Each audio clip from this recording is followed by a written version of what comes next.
The Land Rover Discovery Sport is dying, and this blacked-out Dynamic S on 20-inch wheels is the last of its kind.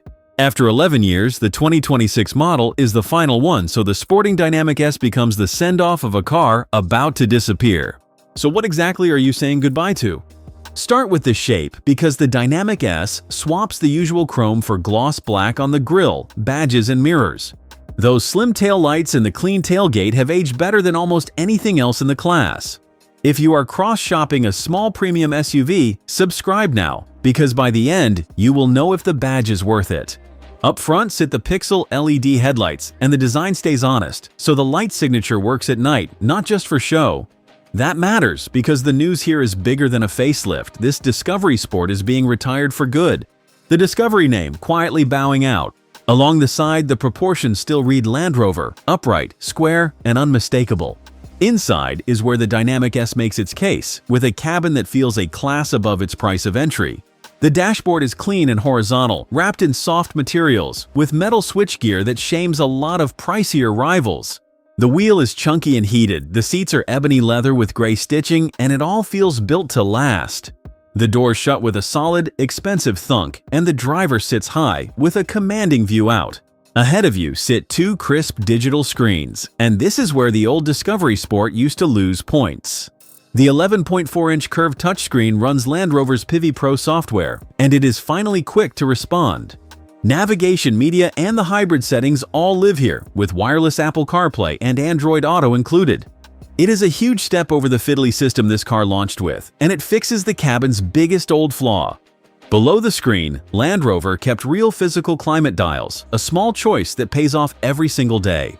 The gear selector and drive controls fall easily to hand, framed by more of that knurled metal. There is proper storage too, deep cup holders, a covered bin, and door pockets that swallow a large bottle. Which raises the real question, can it justify its price against a BMW X1 that costs thousands less?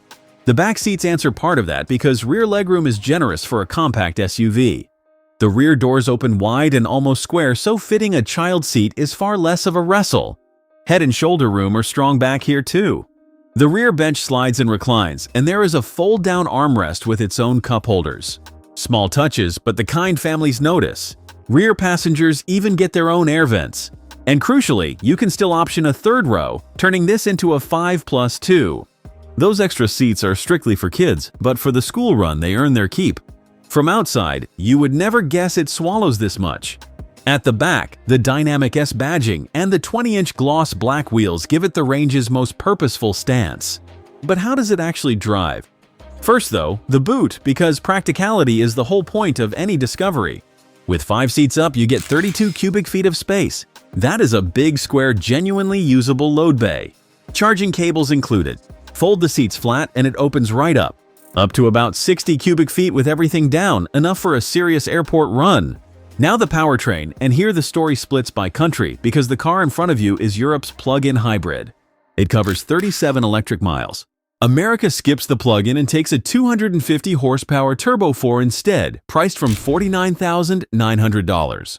For a car wearing a dynamic badge, it drives softly, it manages just 20 miles per gallon, and a cheaper BMW X1 is quicker and thriftier.